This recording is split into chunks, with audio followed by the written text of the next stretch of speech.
ప్రభువును రక్షకుడైనటువంటి యేసుక్రీస్తు నామములో మీకు వందనాలు తెలియజేస్తున్నాను.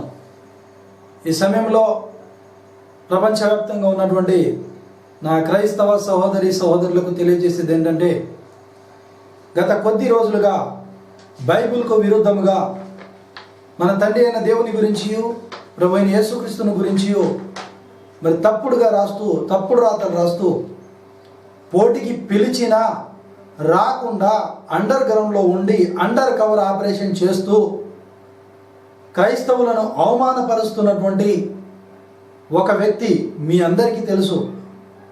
అతని గురించి వరంగల్ పట్టణంలో కేసు నమోదైనవి, నాన్ బెయిలబుల్ సెక్షన్స్ కింద కేసులు నమోదైనవి. ఈ కేసు విచారణ కొనసాగుతూ ఉన్నది అని మీరు ఆ పుస్తకాలను గురించి, అతను రాసినటువంటి పుస్తకాలను గురించి, అతడు వెబ్సైట్లో చెప్తున్నటువంటి విషయాల గురించి, యూట్యూబ్లో పెట్టినటువంటి అతని వీడియోల గురించి మీరు ఎలాంటి కూడా అథెంటిక్గా భావించకుండా అవి నిరాధారమైనవని తెలుసుకొని ఉండాలని మీకు తెలియజేస్తున్నాను.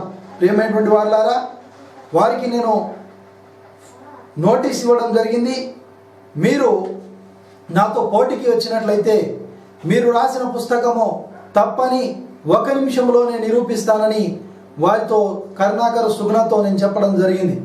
కానీ వారు పోటీకి రాలేదు. నేను మాత్రమే కాకుండా మన సహోదరుడు విజయ్ కుమార్ కూడా మరి 2-3 సార్లు యూట్యూబ్ ద్వారా కూడా నోటీస్ ఇవ్వడం జరిగింది. కానీ ఆ నోటీసు కూడా అతడు స్పందించకుండా ఆ పుస్తకాలను పబ్లిక్లో అమ్ముతున్నాడు.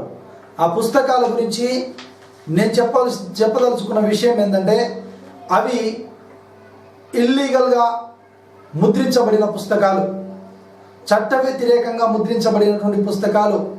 అవి ఫాల్స్ అండ్ ఫ్యాబ్రికేటెడ్ మ్యాటర్ ఉన్నది అందులో. టోటల్గా ఆ బుక్ మొత్తం కూడా ఫోయిస్టేటెడ్.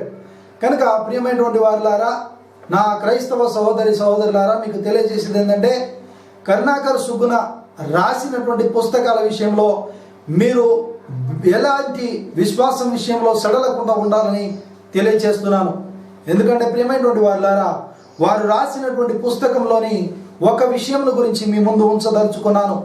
వారు ఏ రకంగా వాక్యాన్ని వక్రీకరించారు అంటే, గలతీయులకు అపోస్తలుడైనటువంటి పౌలు గారు కొరింథీయులకు రాస్తూ 2వ పత్రికలో 7వ అధ్యాయంలో చెప్పినటువంటి మాటను ఏ రకంగా వారు వక్రీకరించారో ఒక్కసారి మీరు చూడండి. ప్రియమైనటువంటి వారులారా, బైబిల్ గ్రంథంలో మరి ప్రియులారా, గలతీయులకు రాసిన పత్రిక 1వ అధ్యాయము 6వ వచనంలో మీరు చూసినట్లయితే, క్రీస్తు కృపను బట్టి మిమ్మల్ని పిలిచిన వారిని విడిచి భిన్నమైన సువార్త తట్టుకు మీరింత త్వరగా తిరిగిపోవట చూడగా నాకు ఆశ్చర్యమగుచున్నది అని చెప్తూ 7వ వచనంలో చెప్తున్నాడు.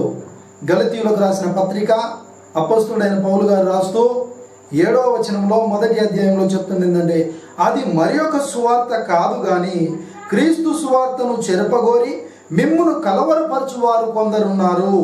క్రీస్తు సువార్తను చెరపగోరి మిమ్మును కలవరపరచువారు కొందరున్నారు. క్రీస్తు సువార్తను చెరపాలన్న ఉద్దేశముతో, క్రైస్తవులను కలవరపరచాలన్న ఉద్దేశంతో, క్రైస్తవుల మీద దేశ సమైక్యతకు భంగం కలిగించే విధంగా, దేశ రాజ్యాంగానికి వీరు విఘాతం కలిగిస్తూ, మరి ఈ దేశ చట్టాలకు కూడా అతిక్రమిస్తూ వారు కరుణాకర్ సుగుణ అనే వ్యక్తి మరి పుస్తకాలు ముద్రించడం జరిగింది. ఒకటి the real character of God అని, దేవుని గురించి తప్పుడుగా రాతలు రాశారు. మరియు యేసుక్రీస్తుని గురించి కూడా మరి ప్రభువును అవమానపరుస్తూ, క్రైస్తవ్యాన్ని అవమానపరుస్తూ నానా రకాలైనటువంటి బూతులు, మరి మనరానిటువంటి దూషణ పదాలు అందులో వ్రాయడం జరిగింది. ప్రియమైనటువంటి వారులారా, ఈ కరుణాకర్ సుగుణకు మరి మేము నువ్వు రాసిన పుస్తకము తప్పు అని మేము నిరూపిస్తాము, మీరు కనుక ఈ పోటీలో ఓడిపోతే బాప్తిసం తీసుకుంటారా అని చెప్పినప్పుడు వారు మాతో పోటీకి రాలేక, పుస్తకంలో ఉన్నది వాస్తవమని నిరూపించుకోలేక అండర్ గ్రౌండ్లో ఉండి అండర్ కవర్ ఆపరేషన్ చేస్తూ దొంగతనంగా పుస్తకాలు అమ్ముతున్నారు. దేశ రాజ్యాంగం ప్రకారము, మన దేశ చట్ట ప్రకారము వారు ముద్రించిన పుస్తకము తప్పు. అది చట్ట వ్యతిరేకమైన చర్య. అలాంటి పుస్తకాలు ఎవరి యొద్ద ఉన్నా కూడా, అలాంటి పుస్తకాలు ఎవరు అమ్ముతున్నట్టు మీకు కనబడినా కూడా అలాంటి వ్యక్తుల మీద మీ సంబంధిత ఏరియాలో పోలీసులకు ఫిర్యాదు చేయండి. వారి మీద పోలీసులు యాక్షన్ తీసుకుంటారు. అంత మాత్రమే కాదు, మీకు దాని గురించి ఎలాంటి సమాచారము మరి న్యాయ సహాయము కావాలనుకుంటే కనబడుతున్నటువంటి ఈ నంబర్కు ఫోన్ చేయండి. మరొకసారి నేను నా ఫోన్ నంబర్కు చెప్తున్నాను, డైరెక్ట్ మీతో కాంటాక్ట్ అవుతాను. మీరు నేరుగా నాతో మాట్లాడచ్చు. మీరు ఎలాంటి డౌట్స్ ఉన్నా కూడా నాతో మీరు మాట్లాడచ్చు. ఈ యొక్క కరుణాకర్ సుగుణ క్రైస్తవుల మీద ఉద్యమాన్ని లేవనెత్తాడు. ఇలాంటి ఉద్యమమును ప్రారంభించాడు. కొంత చట్ట వ్యతిరేకమైన సంఘ విద్రోహ శక్తులతో చేతులు కలిపి అలాంటి పనులు చేస్తున్నాడు. కనుక ప్రియమైన వారులారా, వారి మీద నేను వరంగల్లో పోలీస్ స్టేషన్లో కేసు పెట్టినందుకు కేసు రిజిస్టర్ అయిన తర్వాత కొంత బెదిరింపు చర్యలకు పాల్పడుతున్నారు. కేసును ఉపసంహరించుకోమని బెదిరిస్తున్నారు. నేను కరుణాకర్ సుగుణ గారికి చెప్తున్నాను, మరి వారి అనుచరులకు కూడా నేను చెప్తున్నాను, మీ బెదిరింపులకు భయపడే వారము కాదని తెలుసుకోవాలి. క్రైస్తవుడు ఎప్పుడు కూడా ఒకరి బెదిరింపులకు భయపడడు, అన్యాయాన్ని సహించడు, అక్రమాన్ని ఓర్చుకోడు. అన్యాయము, అవినీతి, అక్రమము ఎక్కడైతే ఉంటుందో వాటికి వ్యతిరేకంగా పోరాడతారు. యేసుక్రీస్తు సత్యాన్ని స్థాపించాడు కానీ మతాన్ని కాదు. యేసుక్రీస్తు బోధించాడు, మనిషిని కొరకు ప్రాణం పెట్టుమని కానీ ఒకరి ప్రాణం తీయమని చెప్పలేదు. యేసుక్రీస్తు బైబిల్ గ్రంథము తెలియజేస్తుంది ఏంటంటే అన్యాయంగా అక్రమంగా ఒకరి మీద నింద ఆరోపణలు మోపమని ఎక్కడ లేదు. ఒకే ఒక పాయింట్ వారు రాసినటువంటి పుస్తకంలో నుంచి, మరి వారు చెప్పినటువంటి విషయాల్లో నుంచి సాతాను ఎలా వారిలో ఉండి వక్రీకరణకు పాల్పడిందో, మరి ఏ రీతిగా వాక్యాన్ని వక్రీకరించారో ప్రియమైనటువంటి వారులారా, తండ్రి కూతురు పెళ్లి చేసుకోవచ్చు అని బైబిల్ గ్రంథంలో చెప్పిందని అన్నాడు ఇతను. నా ప్రియ క్రైస్తవ సహోదరులకు నేను తెలియజేసేది ఏంటంటే, వారి కానీ వారి అనుచరులు కానీ ఈ విషయంలో కానీ బైబిల్ గురించి కానీ మాట్లాడుతూ మిమ్మల్ని ఏదో రకంగా టార్చర్ పెట్టాలని ప్రయత్నం చేస్తే వారికి ఫస్ట్ వాక్యమును చదవమని చెప్పండి, బైబిల్ను తీసి చదవమని చెప్పండి. ఉదాహరణకు మనం ఈ సందర్భంలో కొరింథీయులకు రాసినటువంటి మొదటి పత్రిక 7వ అధ్యాయము 36వ వచనంలో వారు ఈ వాక్యాన్ని ఏ రీతిగా వక్రీకరించారో ప్రియమైనటువంటి వారులారా మనం ఒకసారి పరిశీలించుదాము. తెలుగు బైబిల్లో ఏముందంటే, అయితే ఒకని కుమార్తెకు ఈడు మించిపోయిన ఎడల ఆమెకు వివాహము చేయవలసిన ఎడల ఆమెకు వివాహము చేయకపోవట యోగ్యము కాదని ఒకడు తలంచిన ఎడల అతడు తన ఇష్టం చొప్పున పెళ్లి చేయవచ్చును, అందులో పాపము లేదు, ఆమె పెళ్లి చేసుకొనవచ్చును అని ఉంది. ప్రియమైనటువంటి వాళ్ళారా, ఇదే వాక్యమును ఇంగ్లీష్ బైబిల్లో వాస్తవానికి వారు ఏం చెప్తారంటే, మనము ఈ నమ్మేటటువంటి ఈ గ్రంథం ఏదైతే ఉందో, మన తెలుగు బైబిల్ ఏదైతే ఉందో, ఈ తెలుగు బైబిల్ మరి ఇంగ్లీష్ కింగ్ జేమ్స్ వర్షన్ నుంచి తర్జుమా చేయబడింది, మక్కి తర్జుమా చేయబడినది అని చెప్తారండి. ప్రియమైన వాళ్ళారా, అలాంటి మాటకు ఆధారము లేదు. ఇక్కడ మీరు గమనించినట్లయితే పాత నిబంధన గ్రంథము క్రొత్త నిబంధన గ్రంథము ఇమిడి ఉన్నది అని చెప్తూ ఇది ఆదిమ హీబ్రూ గ్రీకు భాషలలో నుండి భాషాంతరము చేయబడినది. అంటే హీబ్రూ భాష నుంచి గ్రీకు భాష నుంచి ట్రాన్స్లేషను తర్జుమా చేయబడినదని బైబిల్ గ్రంథంలో మొట్టమొదటి పేజీలో ఉంటే అతనికి కనబడలేదు. ఈ మతోన్మాదికి, ఈ మత ఛాందస్సవాదికి. కానీ అతడు మతం ముసుగులో బైబిల్ మీద మొట్టమొదటి పేజీలోనే ఉన్నది కనబడకుండా ఏమన్నాడంటే, ఇది కింగ్ జేమ్స్ వర్షన్ నుంచి తర్జుమా చేయబడింది అన్నాడు.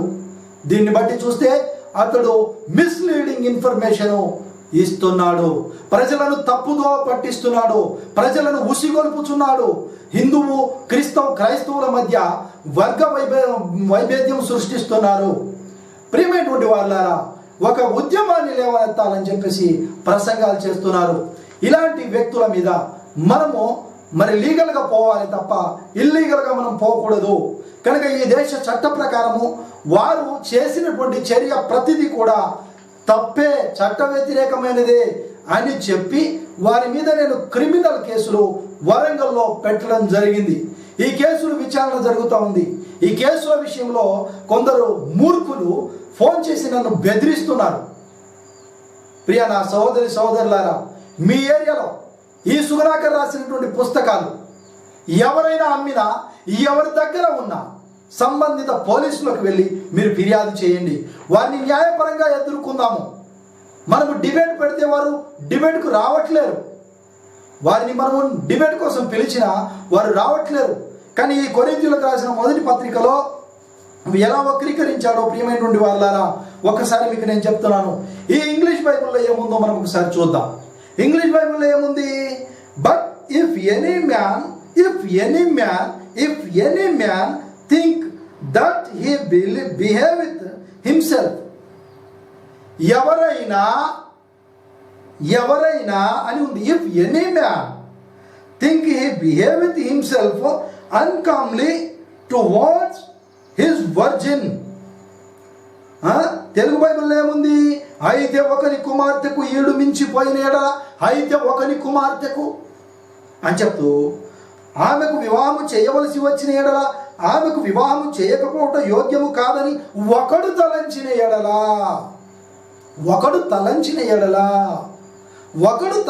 ఎడల ఇంగ్లీష్ బైబిల్లో if any man think that he behave with himself, any man అని ఉంది. అక్కడ ఫాదర్ ప్రస్తావన లేదు, తండ్రి యొక్క ప్రస్తావన లేదు. కానీ ఈ మూర్ఖుడు తండ్రి ప్రస్తావన ఉందని, తండ్రి కూతురు పెళ్లి చేసుకోవచ్చని చెప్తూ ఇంగ్లీష్ బైబిల్లో ఉన్న ఒక పదాన్ని చెప్తాడండి. ఇంగ్లీష్లో ఉన్నది నేను చదువుతున్నాను.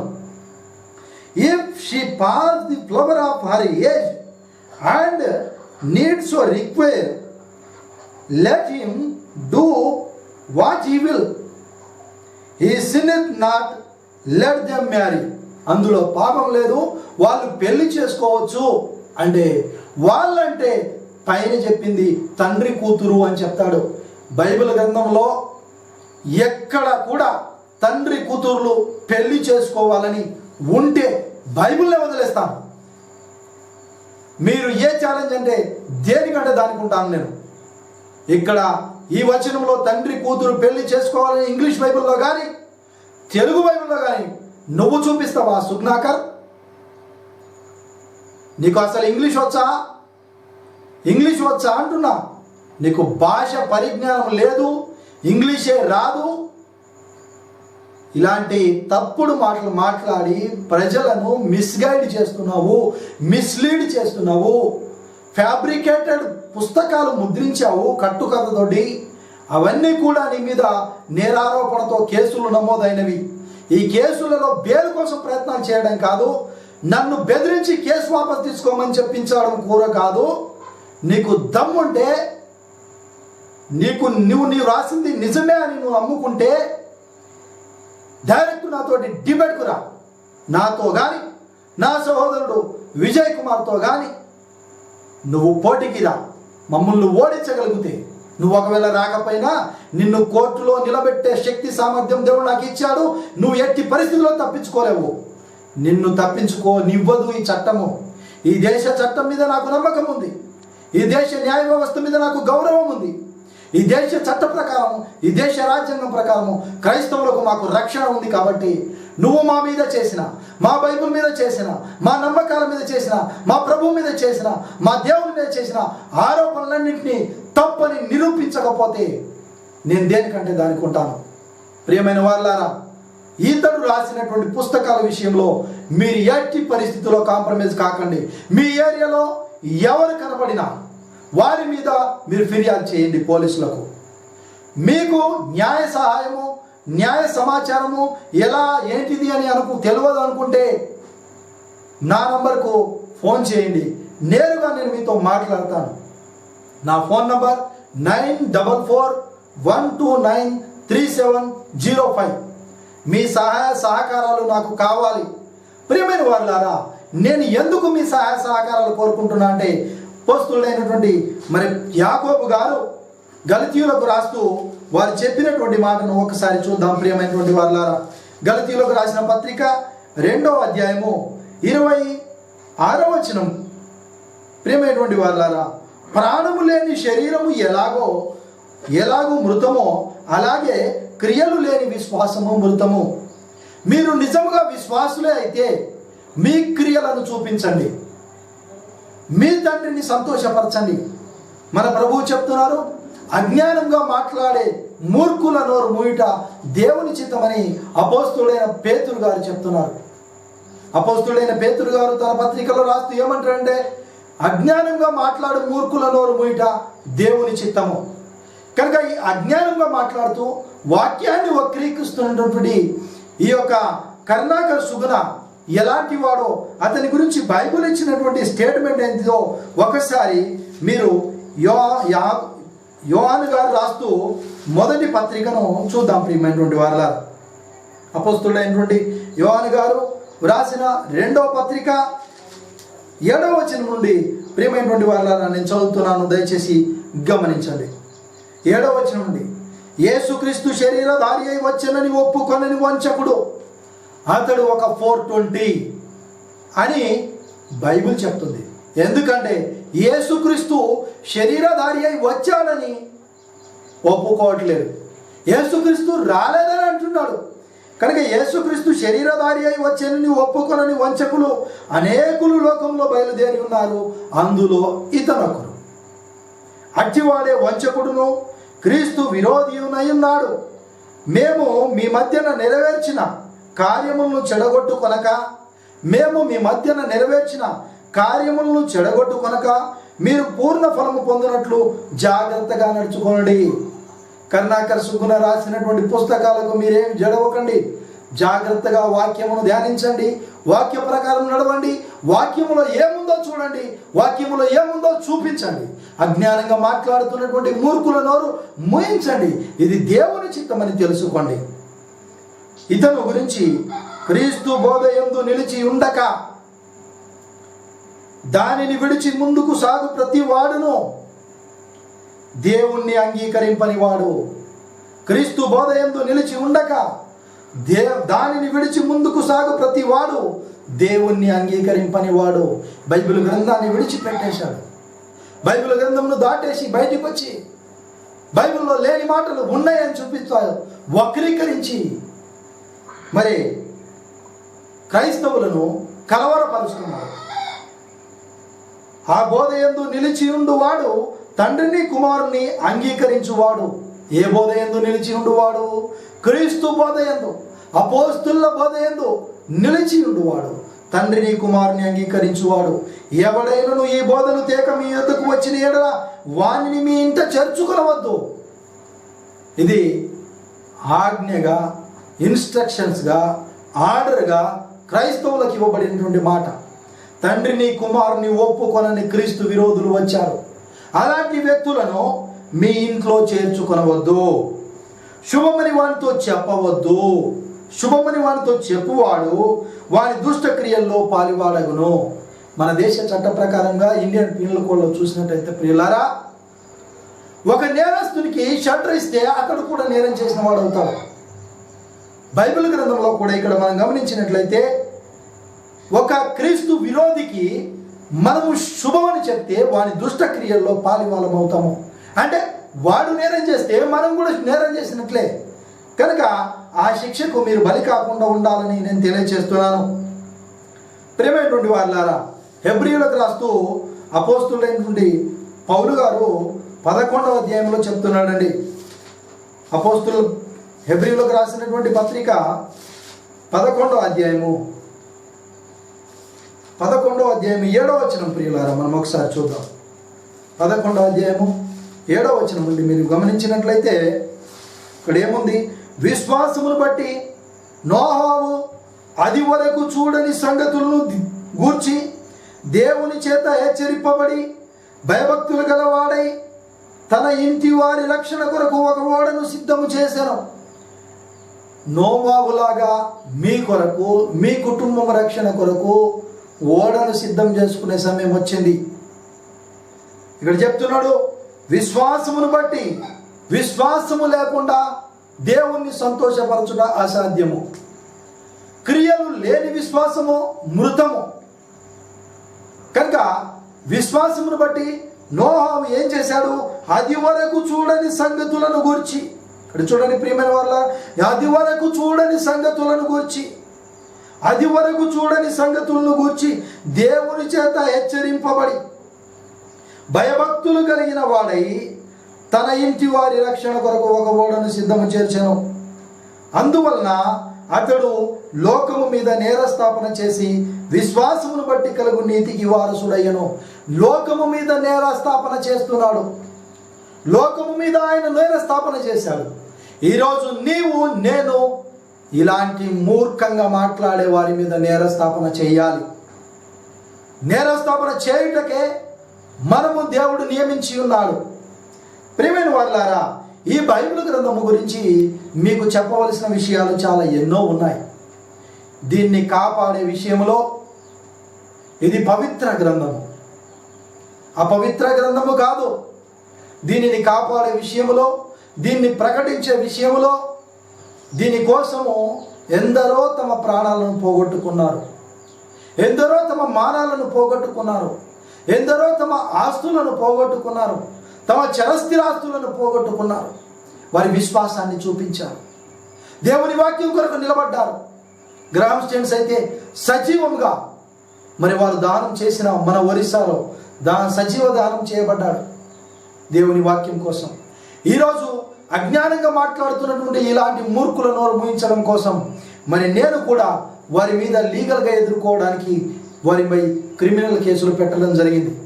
ప్రియమైన వారులారా, మీరు కూడా మీ ప్రాంతంలో ఇలాంటి పుస్తకాలు అమ్మే వాళ్ళ మీద కేసులు పెట్టండి. అవి లీగల్ అని నిరూపించే దమ్ము సుగుణాకర్కు, తన అనుచరులకు, తను ఎవరికి ఉన్నా కూడా నా ముందు రమ్మంటున్నా. డిబేట్కి రమ్మంటే వస్తలేరు కనుక వాళ్ళను కోర్టులో న్యాయస్థానంలో నిలబెట్టబోతున్నా. దీని నుంచి ఎక్కడా తప్పించుకోలేరు. ఏ సొరంగంలో దాచుకున్నా పట్టుకొచ్చే వ్యవస్థ మన యొక్క పోలీస్ వ్యవస్థ. కనుక ఈ పోలీస్ వ్యవస్థ మీద, మన దేశ చట్టం మీద, మన దేశ రాజ్యాంగం మీద నాకు చాలా నమ్మకం ఉంది. కనుక ప్రియులారా, మీరందరూ కూడా ఇటీవాన్ని బైబిల్ గ్రంథంలో మరొక మాట ఉంది. ఇలాంటి వ్యక్తులు వినకపోతే వాళ్ళని ఏం చేయమన్నా అంటే ఇటీవాన్ని సాతానుకు అప్పగించండి. ఏమని రాయబడింది కొరింథీయులకు రాసిన పత్రికలో? అట్టివాన్ని సాతానుకు అప్పగించండి. ప్రియులారా, అట్టివాన్ని మీ ప్రార్థనలో సాతానుకు అప్పగించండి. మీ పనులలో ఇలాంటి పుస్తకాలు అమ్మేటోళ్ళు ఎక్కడ కనబడ్డా సరే, ఎవరి దగ్గర పుస్తకాలు ఉన్నట్టు తెలిసినా కూడా సరే, అమ్మేటోళ్ళు కనబడితే వాళ్ళ అనుచరులు ఉన్నారు, వారి మీద మీరు మీ ప్రాంతంలో, మీ పోలీస్ స్టేషన్లో, మీ ఏరియాలో కంప్లైంట్ చేయండి, కేసులు నమోదు చేయించండి. చేస్తారు. మీకు ఎలాంటి న్యాయ సలహాలు కానీ సూచనలు కానీ కావాలంటే నాకు ఫోన్ చేయండి. మరి ఒకసారి నేను చెప్తున్నాను ప్రియమైన వారులారా, మరి నా క్రైస్తవ సహోదరులకు నేను తెలియజేసేది ఏంటంటే, మీరు ఇలాంటి తప్పుడు రాతలకు భయపడకండి. ఇది ఒక తప్పుడు పుస్తకం. త్వరలోనే ఆ నెట్లో ఉన్నది అన్నీ కూడా డిలీట్ చేయబడతాయి. తనంతట తానే డిలీట్ చేసేస్తాడు. లేకపోతే ఆయన కోర్టు న్యాయస్థానం విధించబడే శిక్షకు అర్హుడు, శిక్షించబడతాడు. కనుక ప్రియులారా, మరి ఆ చట్టం తన పని తాను చేసుకోబోతున్నది.